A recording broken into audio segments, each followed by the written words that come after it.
Okay, so we felt that DemocracyKit, it was, given that we're focused on the Alberta municipal election cycle right now, and working with several candidates, especially candidates that were participating in the Ask Her Calgary process, which asked 20 women to run for municipal office, councillor, trustee candidates, and so that was back in January that we actually hosted or participated, I should say, in campaign school, and then did a Canvas data workshop, and since then have been in touch with many of the campaigns, and so what we wanted to do was to present a snapshot of what campaigns in Alberta are doing for the benefit of campaigns running in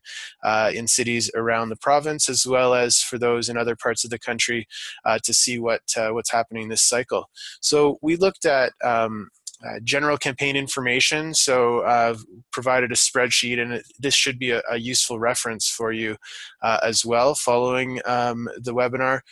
You can come back and take a look at the spreadsheet. Sign up. We looked at sign up form location. So where on the website are campaigns locating their email sign up, newsletter sign up, whatever you'd like to call it. Top navigation items, as I mentioned, engagement features and forms, and homepage screenshots. Okay, so let's take a look at, first of all, the spreadsheet. And what I'll do is I will also post these links as we go to the chat window. They are in the presentation that I circulated, but as we go, I'll post those in case you want to link directly. So you can see there's quite a few fields that we're filling out as we go, and we wanted to give sort of a snapshot of the website and the key features. So, as I said, general information, everything from candidate name to type of campaign, city, social channels, as well as platform that the website's built on. So you can see whether that's Nation Builder, WordPress, Wix, or others. Sign up form location, and then website features, top navigation items, engagement features, and screenshots. So what I'd like to do, this is a bit unwieldy to look at. I will refer back to this spreadsheet because you can slice and dice the information if you want to take a look at what's going on, or if you want to click through to individual websites. They're all here for you, and Twitter handles and whatnot. So so certainly this spreadsheet is the raw data you can refer back to. But what I've done is summarized a few of the key findings from the review. And first of all, I mean, one of the key questions we had, and that's really important, is which web platforms are campaigns using? So we wanted to get a sense, on DemocracyKit, making sure that we're providing resources for the most popular platforms, but also platforms that adhere to some standard criteria that we have for systems. And so, interestingly, you've got a spread of a wide range of platforms that are available, as you can see, but the majority of, or at least the largest number, not quite the majority, but a large number of campaigns are using Nation Builder. There's quite a substantial number that are unconfirmed. It means we just couldn't tell what they were using, but it gives you a sense that Nation Builder, WordPress, as you might expect with WordPress, would be highly adopted. However, it's interesting. I was interested to see the degree to which Nation Builder is being used across candidate campaigns in Edmonton and Calgary, and so that was interesting for us. So if we take a look, if we take a look at the top menu items, and so what I'd like to do before we talk about top menu items is click through to the homepage screenshot. So what we've done here, we've provided a link to a folder here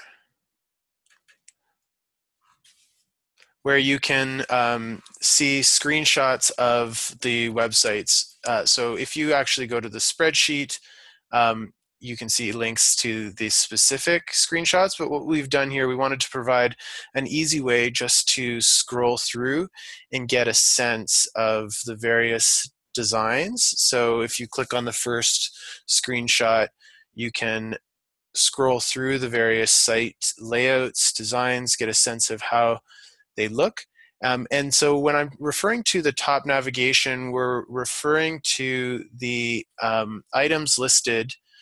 So you can see here from Get Involved, Platform, News, Events, Donate, and About on Esmahan Razavi's campaign website. Those are the links we're talking about when we're talking about top navigation. And the reason why we focused on top navigation rather than, and we didn't look at like drop down options, is that we wanted to get a sense of what candidates felt was the most important information to highlight to visitors. And certainly, when a visitor on your site, somebody who's interested in your campaign, they're probably going to spend, a minute or less, maybe 2 minutes or less if they're interested. So you got to capture their attention quickly, and they're probably going to click a couple of pages, right? So they're going to look at your homepage potentially, or maybe they'll land on a sign up form if you've shared it on social, and maybe they'll go to one or two other pages, but probably not much more than that. So it does really matter what links you're providing, because visitors are not going to be searching around for information on your site.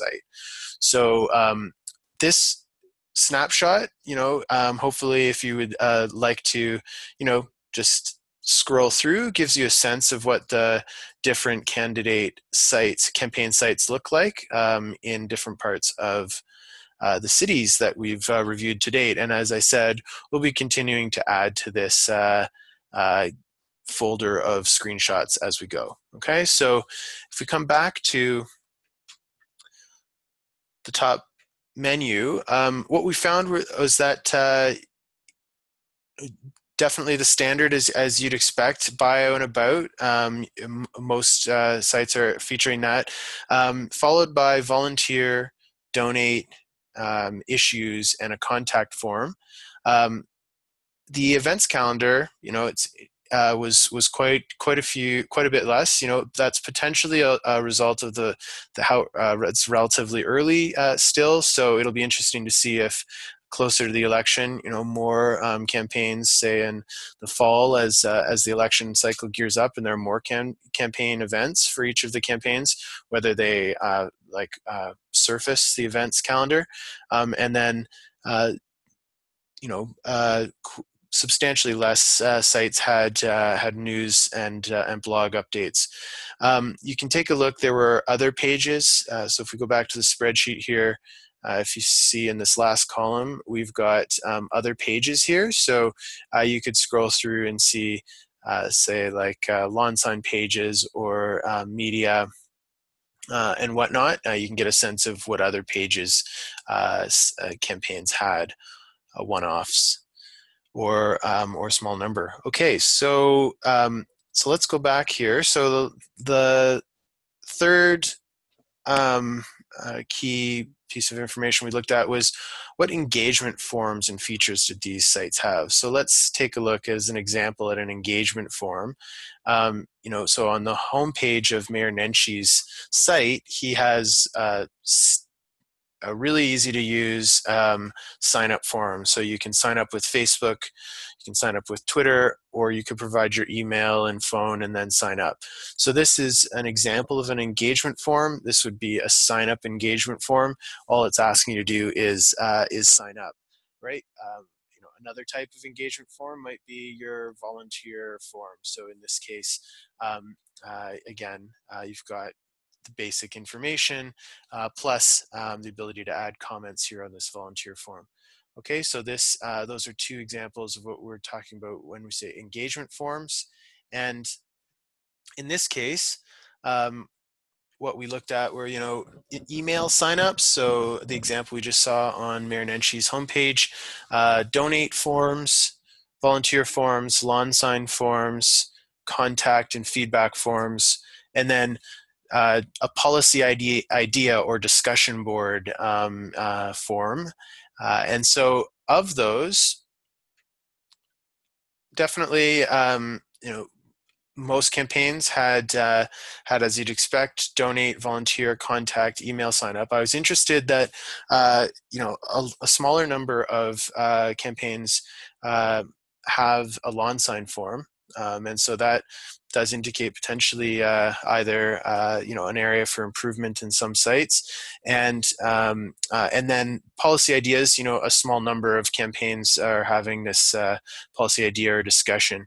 We can talk more about the value of that later, but that's just a small fraction. Okay, so in terms of other things that we track that I didn't summarize here, we have sort of sign up form location. So it gives you a sense of where on the site the sign up form is located. So for example, in the Mayor Nenshi campaign example, we had hero and sidebar. So hero just refers to the hero image, or on the homepage, it's referring to the big image on the background. So his form was located right on top of that large photo, whereas the header would be up, if you can see my pointer here, everything above the photo. So that would be the header. And then the footer at the bottom of the site is what we're referring to here. So we have either hero, header, footer, and on sub pages you might see it a sign up form in the sidebar. So if we go to a sub page here, you can see that there is a sign up form in the sidebar. Okay, so if you're interested, as I said, again, you have access to view this raw data. You can copy the spreadsheet. You can get a sense of what various sites are doing with their sign-up forms. And then, as I said, again, just the screen links here, and then you can go and visit the actual sites if you want to learn or see more. And so that it's a high-level overview of what we found. Now, when we're talking about the best practices, I'll refer back to these findings. So at this point, I'm happy to take a question or two if you've got it, and you can either unmute yourself, ask a question, or type it in the chat, and Riley will take the questions. Otherwise, we can move right along.